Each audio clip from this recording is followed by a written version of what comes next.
A common problem faced by finance professionals is the calculation of pay as you earn tax, as you can see on my screen. You see someone who earns a certain amount, the tax law requires that the person is taxed at a graduated rate called pay as you earn. So you pay more tax as you earn more. So it simply means that one should be able to look for the range where the person falls in and apply the appropriate rate of tax. This is a problem, and we can simply solve this in Excel by creating a function for ourselves, a formula that can dynamically calculate. Even if the tax law changes in the future, you can change the tax table and then things work well. So in this tutorial, I'll be taking us through how to get that done in a brief.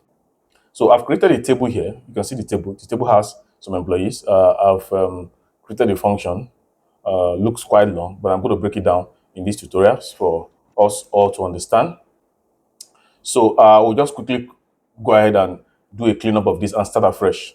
All right, we're back. So we're about to start. So this is my tax table right now. First 200,000, first 300,000, just like that. I think this is actually, yes, like that. So this is not a text. You can see here, if you look at the formula bar, it's not a text.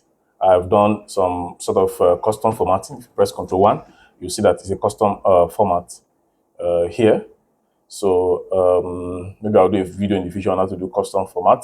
So this table is set so like this. So anybody that earns above this total will be taxed at 24%. So this is just a table right now, blank table. And this is where I'm going to text the function. And then when I'm done, I'll move that to this, this place for us to use for each employee. So we could do that.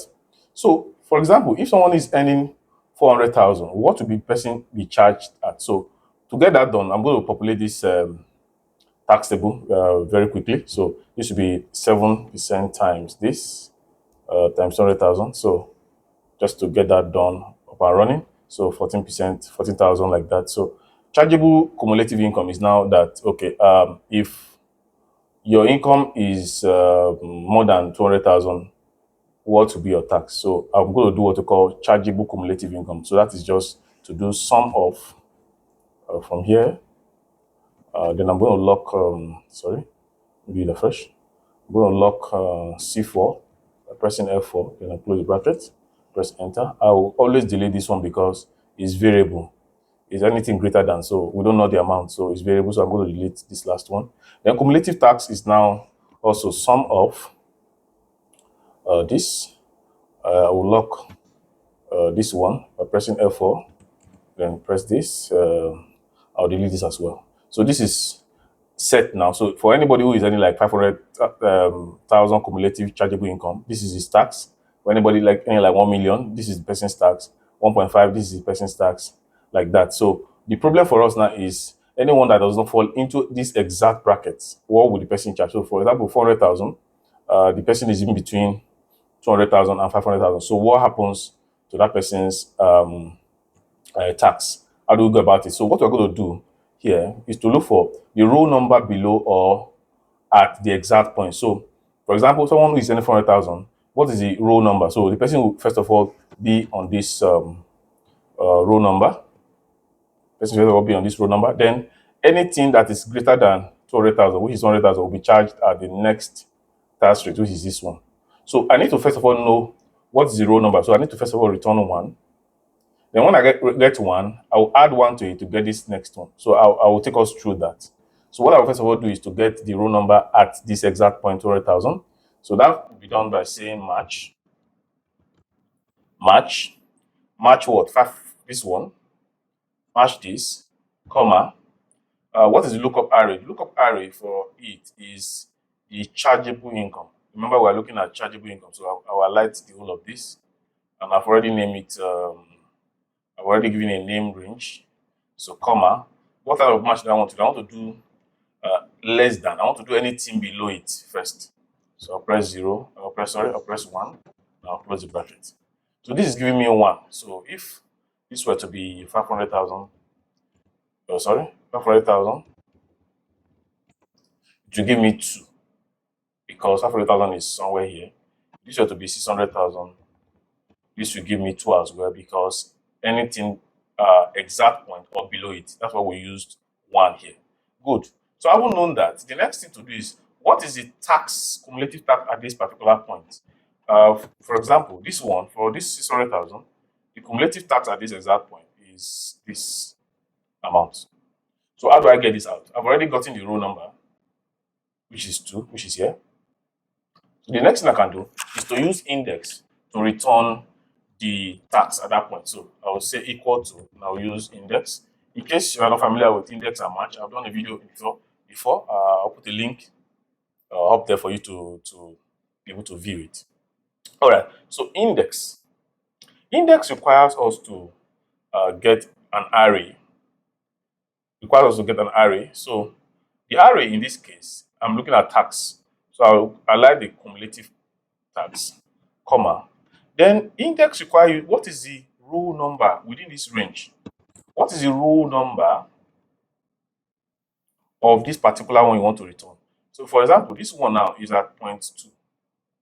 So I cannot write 2 manually. I've already calculated it here. So what I will just simply do is to go here and choose one and press enter.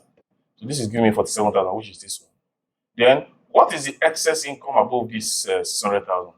What is the excess income? So I need to know the chargeable income at this level, which is 500,000. So how do I get that? I'll use say index as well.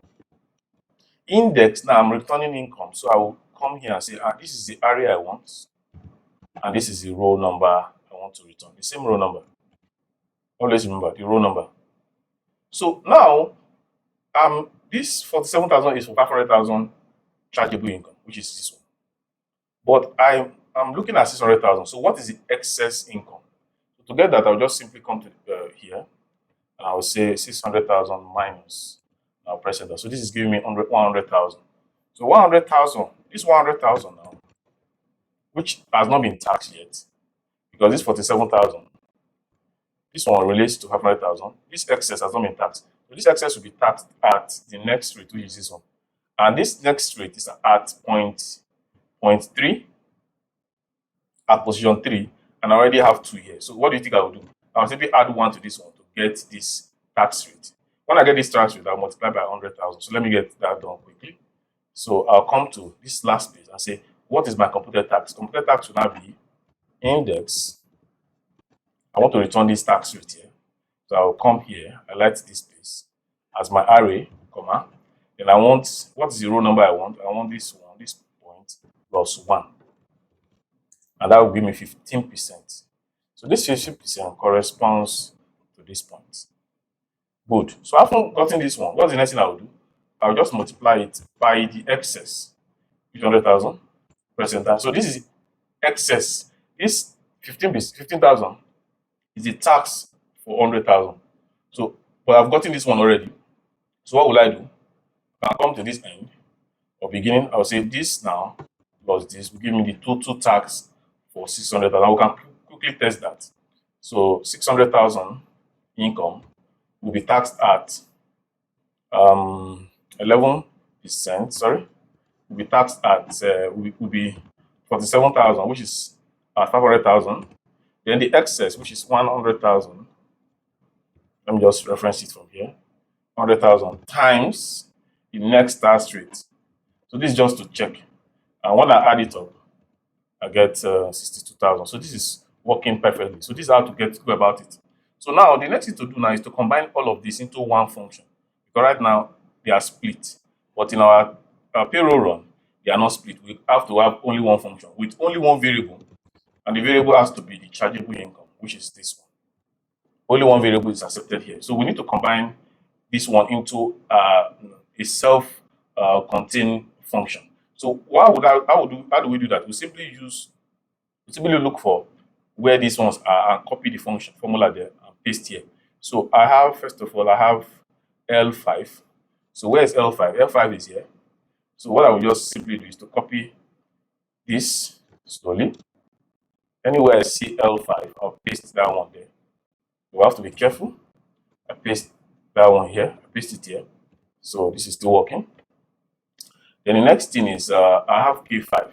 And K5 is here. So anywhere I see K5, so there's K5 here, there's K5 here. So I'll simply paste it there. So I'll come here, just slowly copy this, come here, I look for K5. So this is K5. I paste this. I see another K5 here. I'll paste this. So what is remaining now is M5. What is remaining now is M5. So M5 is here. Okay, M5 is here. So I'll simply copy this. Okay, maybe I didn't do this the right way. I'll come here and put M5, but I need to put it in bracket because that's some arithmetic. So I need to put it in bracket so that there won't be confusion. So what are the other variables? I want to be left with only this chargeable income as a variable because in our function we are only taking one variable. So anywhere there's reference to more than one variable, I need to replace it. So there's still K5 here. So I need to copy K5 again. I need to copy K5 again. Sorry. So anywhere I see K5, there's where's K5? I think there's K5 here. Paste it. So that it doesn't reference K5 any longer. So if I come back to the function, it's no longer referenced, right? It's only referencing this one. And this range are constant for us. This range are simply constant. So I can now copy this formula. I'm just breaking this down so that you can appreciate what we are doing. And why a function could be long, we can hardly break it down this way. So you can see that the function is quite long. So this is it. I simply copy from here, come to this place, and press equal to and paste it. So the only thing remaining for us to change is now is this J5. So we'll come here and replace J5 with this one. We'll come here. Anywhere we see J5, we replace. You can do this in a better way by just doing Control H, find and replace. I'm only doing this just for us to appreciate this. So J5 is gone. Press enter. So there is still something for us to handle, which is to handle errors. Now, what is the error? So what if someone is earning below? What someone is earning below maybe 200,000, which is this first one. So let me, for example, put 100,000 here. You see that this will result in an error because it cannot find any match here. So if we have something like this, how do we handle it? So we always need to handle errors in our function. So we just say if error, come to the end, comma, value if error will just put 0. So anybody earning below the first band will not pay any tax. So this is how to handle errors. So we'll come to this one also and handle the error. So we'll just say if error, I'll come to this end, comma, I'll put 0 here. And that handles the error because in the future, it's possible somebody earns below 200,000. So let me say, for example, I put 0 here. Then this person is earning 60,000 stuff. This will be 0. So this is just to test if this is working. Always try and handle error in your computation. So this is annual tax because tax is based on annual, and then on a monthly basis, the person will pay by 12. So I hope this helps you to understand the index and match function, and also how to apply it to graduated tax rates. So I would like to comment if you love this video, give it a like. If you don't, give it a dislike so that we can improve in the future. Until next time, do have an analytical time. Thank you very much.